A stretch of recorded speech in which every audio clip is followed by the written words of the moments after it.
Hello दोस्तों, please दोस्तों नमस्कार। Subscribe my YouTube Rahul channel. Gandhi को रोका कैसे जा सकता है, ये सवाल शायद मौजूदा मोदी सरकार के सामने सबसे बड़ा सवाल है। और यह मुश्किल शायद बीजेपी के सामने सबसे बड़ी मुश्किल है।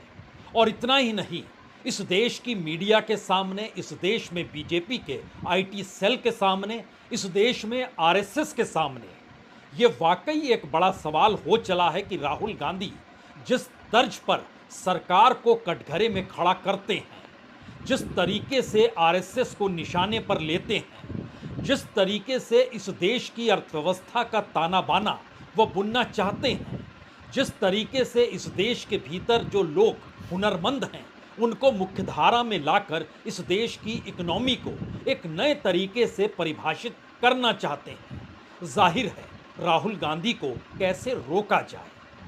ये सवाल अब इसलिए मोदी सरकार के लिए बड़ा हो चला है क्योंकि ध्यान दीजिए, भारत की राजनीति में इस वक्त दो ही शख्स हैं। एक तरफ प्रधानमंत्री मोदी हैं, चूंकि वो प्रधानमंत्री हैं, और दूसरी तरफ राहुल गांधी हैं।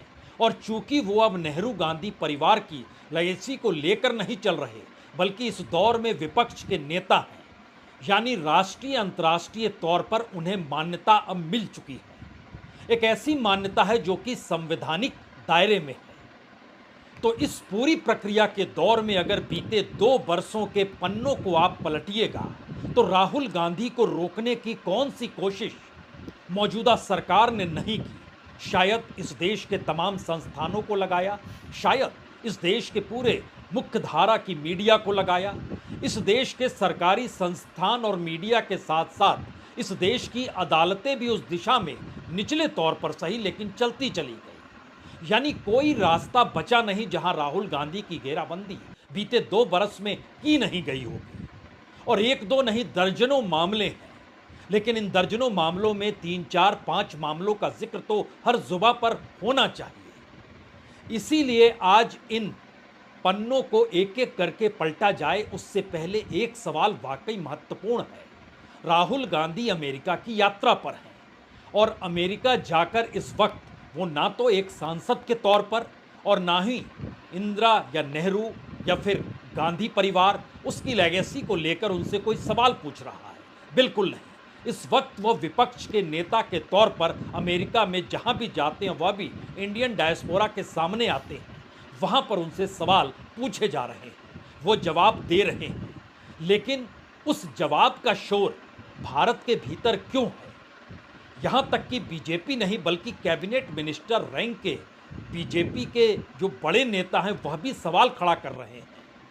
कई राज्यों के बीजेपी के मुख्यमंत्री सवाल खड़ा कर रहे हैं। इसका मतलब बहुत साफ है, राहुल गांधी मौजूदा वक्त में मोदी सरकार को कटघरे में अगर खड़ा करते हैं तो लोगों को क्या वो सब कुछ अब सही लगने लगा है? क्योंकि खुद प्रधानमंत्री मोदी 1 2 बार नहीं बल्कि 8 बार अमेरिका जा चुके हैं। 9वीं बार वह इसी महीने अमेरिका जाने वाले हैं और उससे ठीक पहले राहुल गांधी अमेरिका जाकर यात्रा करके लौट आएंगे। तो क्या जिन सवालों का जवाब राहुल गांधी इस देश को लेकर और मोदी सरकार को कटघरे में खड़ा करके और सीधे तौर पर आरएसएस पर सीधी टिप्पणी ये कहकर कि वो देश में नफरत और एक धारा कैसे बसाना और बहाना चाहती है, वह चोट और उसका जवाब क्या प्रधानमंत्री मोदी के आश्रय उनकी अमेरिकी यात्रा के दौरान कोई पत्रकार पूछ सकता है? या फिर प्रेस कॉन्फ्रेंस तो वहां भी नहीं होगी, उन्हें क्वाड की बैठक में जाना है प्रधानमंत्री मोदी को। हालांकि हर बरस वो यूनाइटेड नेशन की सालाना बैठक में जरूर जाते थे और वो सितंबर का ही महीना होता था कि जब आप ध्यान दीजिएगा तो 2014 से सितंबर के हर महीने में वो अमेरिका में नजर आए। लेकिन इस बार वो यूनाइटेड नेशन में संबोधित नहीं करेंगे।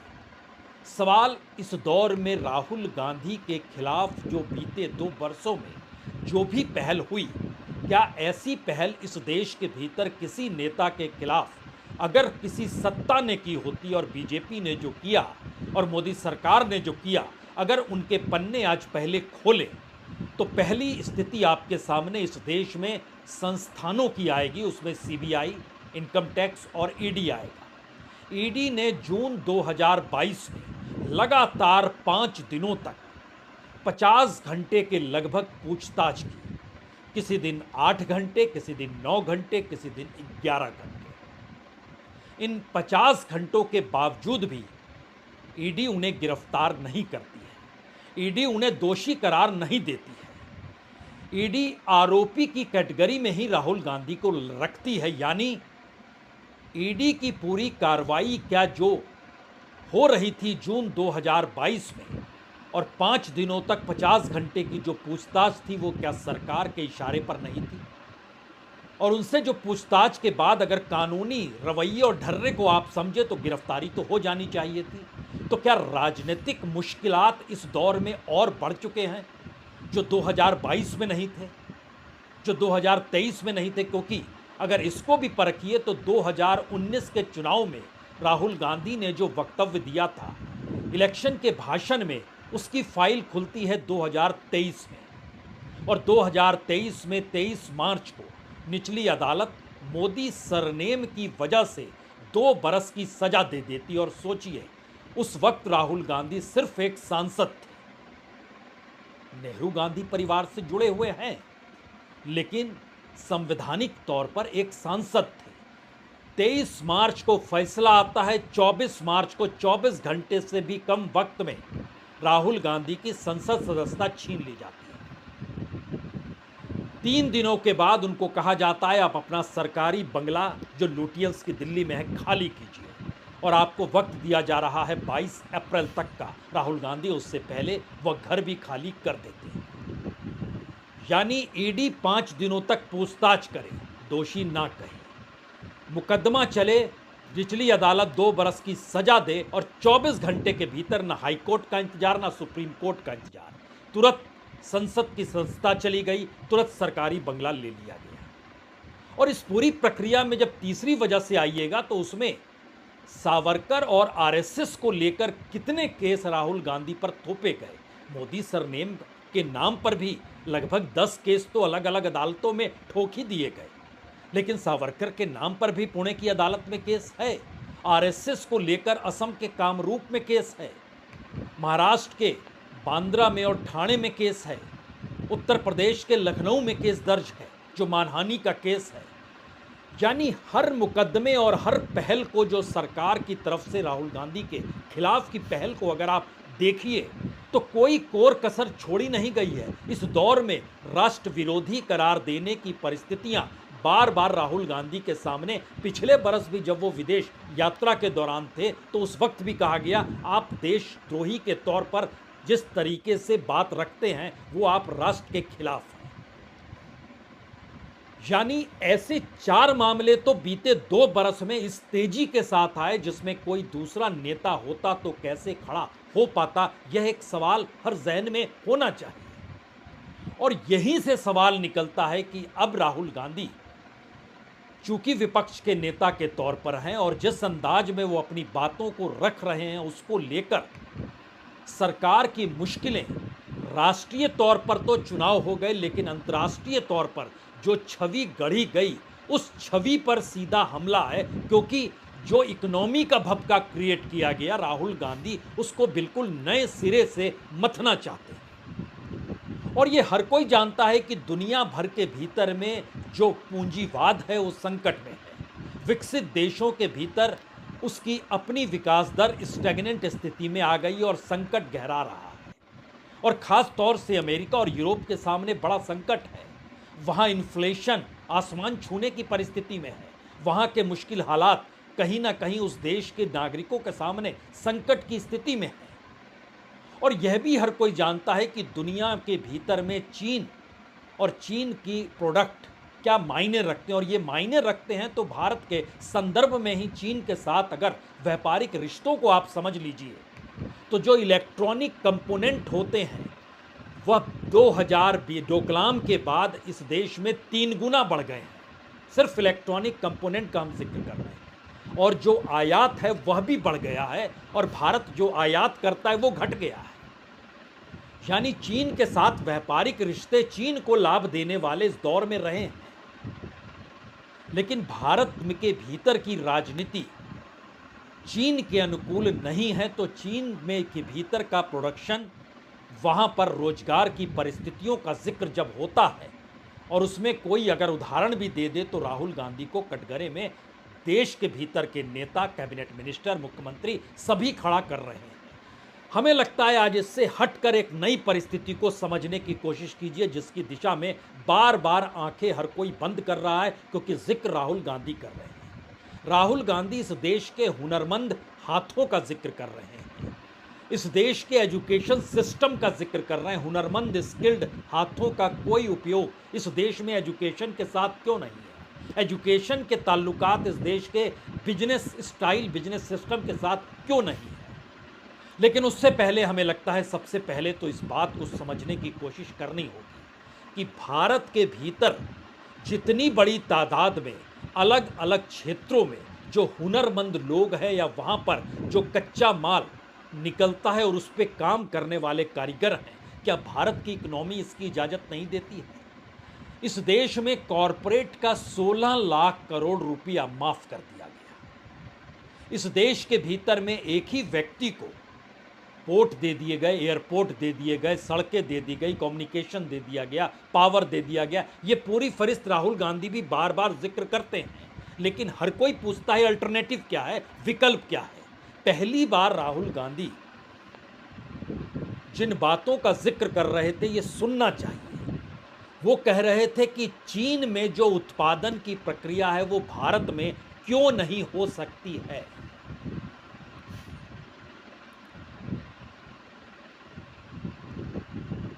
You want to create a brass industry, create it in Moradabad.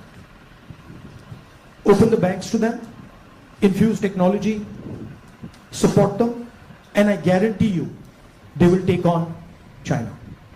Right? And you can do it in every district.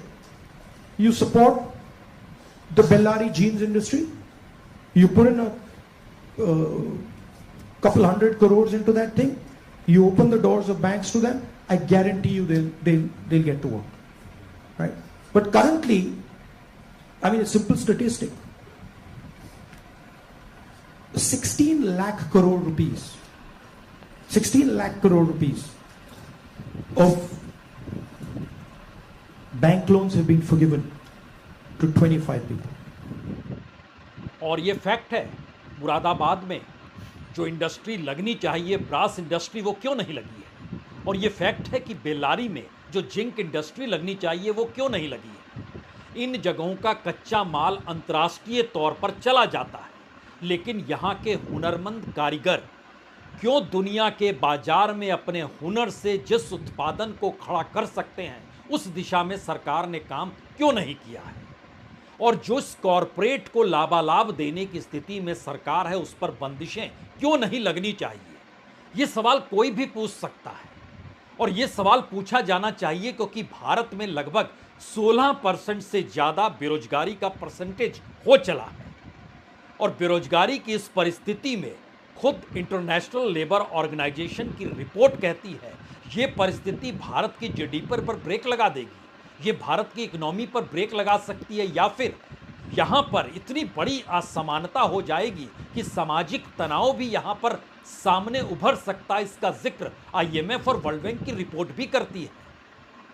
यानी समाज के भीतर के तनाव को खत्म करने के लिए इस देश के लोगों को मुख्यधारा की अर्थव्यवस्था से क्यों नहीं जोड़ा जाना चाहिए। कोई विजन बीते 10 बरस में निकल कर आया? प्रधानमंत्री मोदी के सामने सबसे बड़ा विजन क्या निकल कर आया? उन्होंने बताया कि हमारे पास न्यू एजुकेशन पॉलिसी है, लेकिन उस न्यू एजुकेशन पॉलिसी के भीतर अगर आप झांक कर दीजिए तो फिर उसमें इस देश के बहुसंख्यक तबके के लिए कोई जगह नहीं है, क्योंकि वहाँ पर मोटी फीस चाहिए, प्राइवेट एजुकेशन चाहिए, उस प्राइवेट एजुकेशन को प्रॉफिट में होना चाहिए, उसकी ख्याति अंतर्राष्ट्रीय तौर पर होनी चाहिए, वो अंतर्राष्ट्रीय तौर पर टक्कर दे। और 2020 में जो न्यू एजुकेशन पॉलिसी आई, और कोई सरकार से अगर ये आज की तारीख में सवाल कर दे कि न्यू एजुकेशन पॉलिसी आने के बाद इस देश में हायर एजुकेशन के लिए जो बच्चे दुनिया के अलग अलग देशों में जाते हैं, उसमें अमेरिका भी है, उसमें ब्रिटेन भी है, उसमें ऑस्ट्रेलिया भी है, उसमें कनाडा भी है, उसमें जर्मनी भी है, वहां पर बच्चों के जाने की तादाद बढ़ कैसे गई और होते होते जानकारी आ रही है कि 13 लाख तक पहुंच गई। ये चौंकाने वाली स्थिति है। वो कौन सी पॉलिसीज देश के भीतर में होनी चाहिए? पहली बार राहुल गांधी इस विजन को रखना चाहते हैं कि इस देश के भीतर जो एजुकेशन सिस्टम है, उस एजुकेशन सिस्टम को स्किल्ड लेबर के साथ कैसे जोड़ा जाए, और इस पूरी प्रक्रिया के भीतर जो वोकेशनल ट्रेनिंग होती है वह तो शुरुआत में हो जानी चाहिए, और इस पूरी प्रक्रिया के भीतर आपको बिजनेस मॉडल से कैसे जोड़ना है ये समझ हमारे एजुकेशन सिस्टम में होनी चाहिए। लेकिन एक आइवरी टावर की तर्ज पर हम अपने एजुकेशन को दे रहे हैं। सुनिए, उन्होंने ही इस बात का जिक्र किया।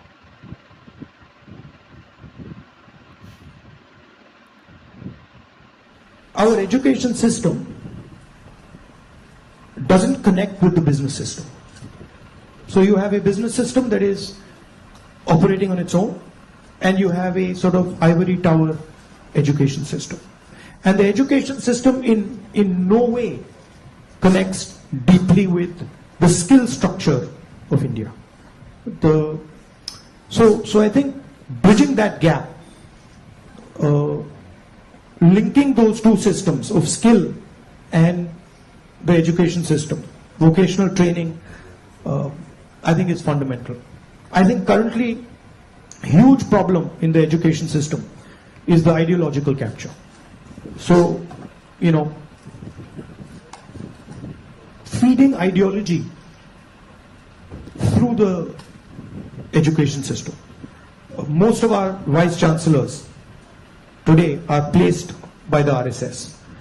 अब राहुल जिस बात का जिक्र कर रहे हैं और मौजूदा सरकार इस देश के भीतर जिन नीतियों को बना रही है वो किसी भी क्षेत्र का हो, सिर्फ एजुकेशन का जिक्र मत कीजिए। एजुकेशन की परिस्थिति तो यह है कि भारत की टॉप मोस्ट यूनिवर्सिटी जेएनयू जो है, वहां का पूरा बजट, चाहे वो रिसर्च का बजट हो, पीरियोडिकल्स का बजट हो, सारे बजट घटा दिए गए।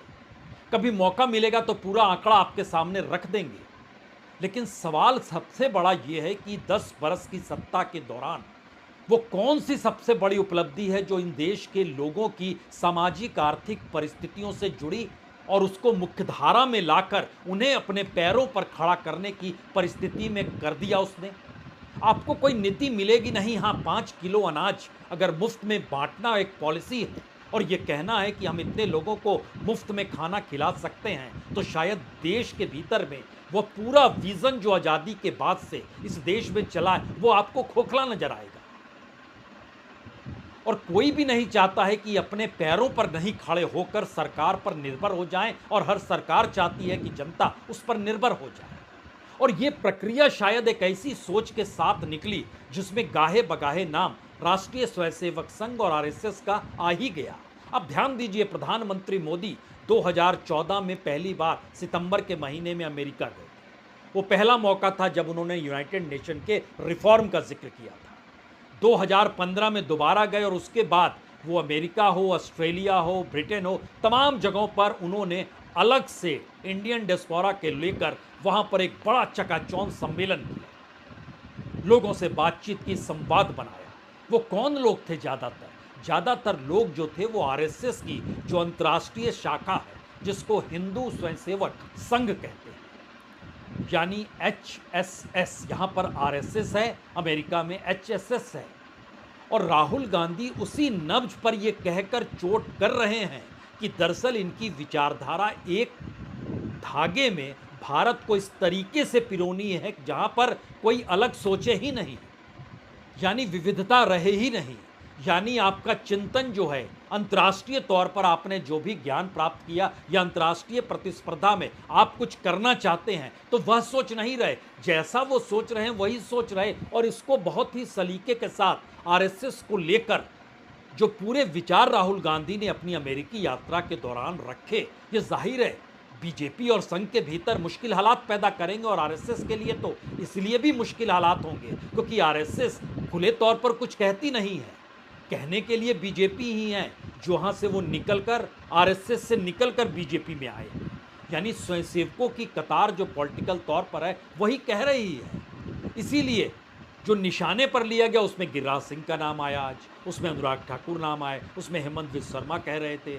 चीन को लेकर, कोई अलग धाराओं को लेकर, कोई आरएसएस को लेकर कह रहा था। सवाल ये नहीं है, सवाल है कि इस देश को कैसे आगे बढ़ना है और उस आगे बढ़ने की प्रक्रिया में लोगों को कैसे शामिल करना है।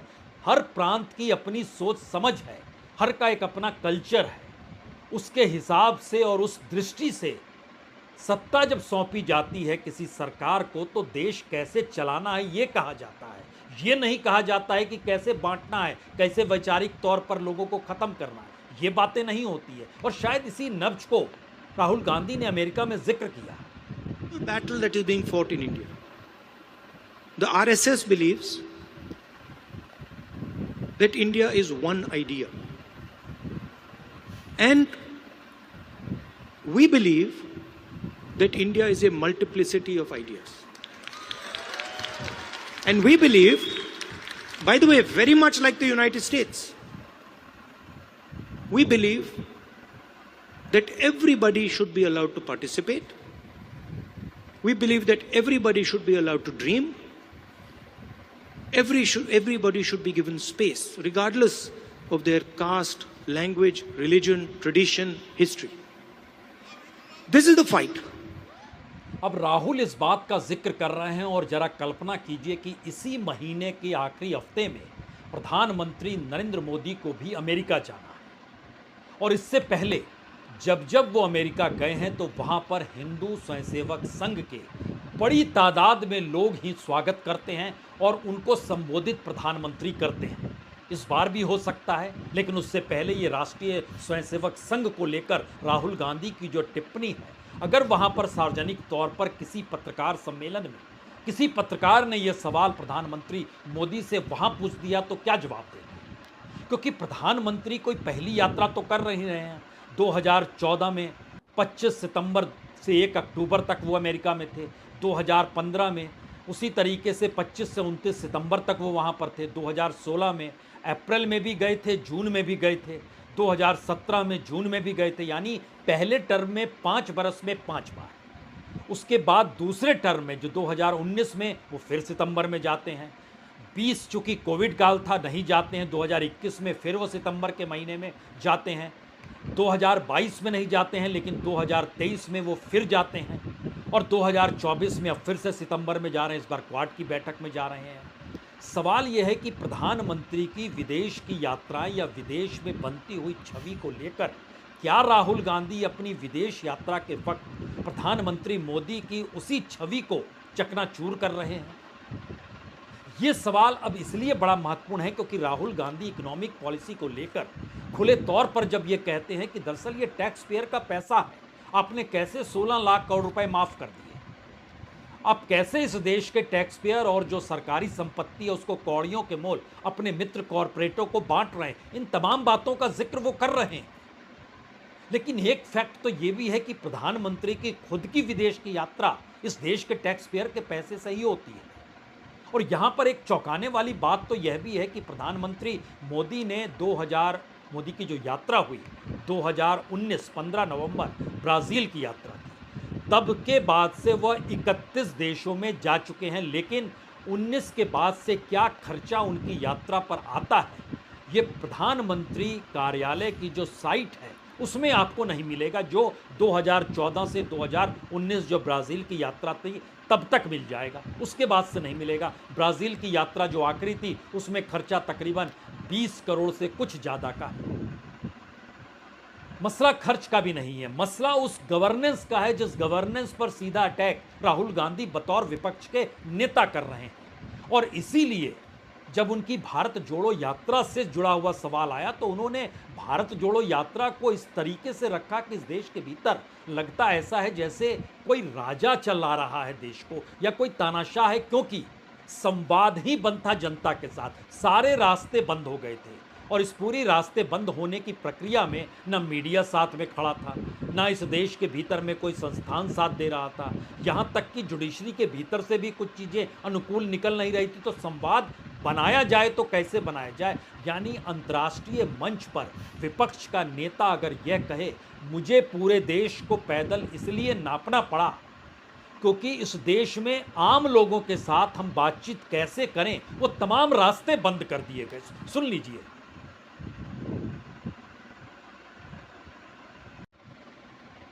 No matter what we did, it was all shut. We spoke in Parliament, that's not televised. We go to the media, they don't pick up what we say. We even go with documents to the legal system, nothing happens. So, all our avenues were shut. And for a long time, we literally couldn't understand how to communicate. And then suddenly we hit upon the idea कि भाई अगर media आपको लोगों के पास नहीं ले जा रहा, इंस्टीट्यूशनल सिस्टम आपको लोगों के पास नहीं ले जा रहा, तो फिर डायरेक्टली चले जाओ।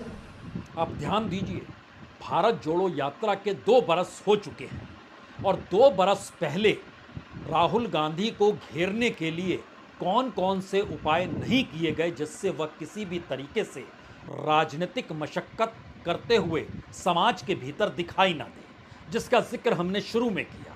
वह ईडी का जिक्र हो, वो चाहे उनके घर को छीनना हो, उनकी संसद सदस्यता रद्द करनी हो, उनके तमाम वक्तव्यों को देश विरोधी बताना हो, उनके खिलाफ अलग अलग अदालतों में देश के अलग अलग हिस्सों में मुकदमे ठोके गए हों, जिससे उनकी पूरी व्यवस्था उन मुकदमों में उलझ कर रह जाए। ये तमाम परिस्थितियां बतलाती हैं कि दरअसल अब राहुल गांधी और मौजूदा सरकार के भीतर के जो सवाल हैं दोनों टकराने की स्थिति में हैं। और ये सवाल सिर्फ देश की मौजूदा संसदीय चुनावी राजनीति भर सीमित नहीं है, ये अंतर्राष्ट्रीय तौर पर भी गूंज रहे हैं, क्योंकि अंतर्राष्ट्रीय तौर पर वो पुराना वक्त था कि संवाद हो नहीं पाता था। आज की तारीख में तो टेक्नोलॉजी क्षण भर में हर बात को पहुंचा देती है। राहुल गांधी ही कल जो संवाद कर रहे थे वो तकरीबन रात के 1:30 बज रहे थे। यहाँ तो लोग सो गए थे, लेकिन सुबह उठते ही तमाम तरीकों से देखिए सरकार लग गई राहुल गांधी को कटघरे में खड़ा करने के लिए। बीजेपी लग गई, आईटी सेल लग गया, पूरा मीडिया लग गया, लेकिन इन सब के बावजूद भी वो कटघरा क्यों तोड़ पा रहे हैं, या ऐसा लगता है कि जानबूझकर सरकार उन्हें फांसना चाहती है, या ऐसा क्यों लग रहा है कि जो सवाल वो उठा रहे हैं वो जायज़ हैं? और जायज़ हो या ना हो, लेकिन बोलने की स्वतंत्रता तो है, और जिन मुद्दों को फैक्ट के साथ उठा रहे हैं उस पर सरकार को ध्यान देना चाहिए, उस दिशा में कदम बढ़ाना चाहिए। नहीं, राजनीतिक तौर की प्रतिस्पर्धा देश के भीतर किसी दूसरे से दौड़ने की स्थिति में नहीं है, वो उसे शांत कराना चाहती है। और बीते 2 बरस में जितने भी पन्ने खोले गए वो तमाम पन्ने अब धराशायी होते होते चूंकि जनता की चुनावी कटघरे के भीतर आकर खड़े हो गए, और इस देश के भीतर में नेता की ताकत उसकी चुनावी जीत से जुड़ जाती है। और ये सवाल मौजूदा सरकार के सामने सबसे बड़ा है कि अगर चुनाव दर चुनाव हारते चले गए तब क्या बचेगा। यानी आपके भीतर कितना भी बड़ा विजन हो, राजनीतिक तौर पर कितने भी बेहतरीन विचार, आपके पीछे दुनिया का सबसे बड़ा परिवार जो संघ परिवार है वह भी क्यों ना खड़ा हो जाए, लेकिन चुनावी हार चूंकि वो जनता के कटघरे में है, और जनता अगर हराने पर निकल आई है तो फिर राहुल गांधी के बातों को जो महत्व मिलेगा वह उन बातों को खारिज करने वाले लोगों को महत्व नहीं मिलेगा। ये मौजूदा सच इस देश के भीतर की उस राजनीति का है जिस राजनीति को पाल पोस कर मौजूदा सत्ता ने ही बड़ा किया है। और उसके दायरे में वह सोशल मीडिया भी है, वह मीडिया भी है, वो संस्थान भी हैं, वो नौकरशाही भी है, वो जुडिशरी भी है, हर कोई है। इस पूरी प्रक्रिया के भीतर में पहली बार अब सवाल सरकार के सामने है कि वो राहुल गांधी को खामोश कराए तो कैसे कराए। बहुत बहुत शुक्रिया, बहुत बहुत शुक्रिया।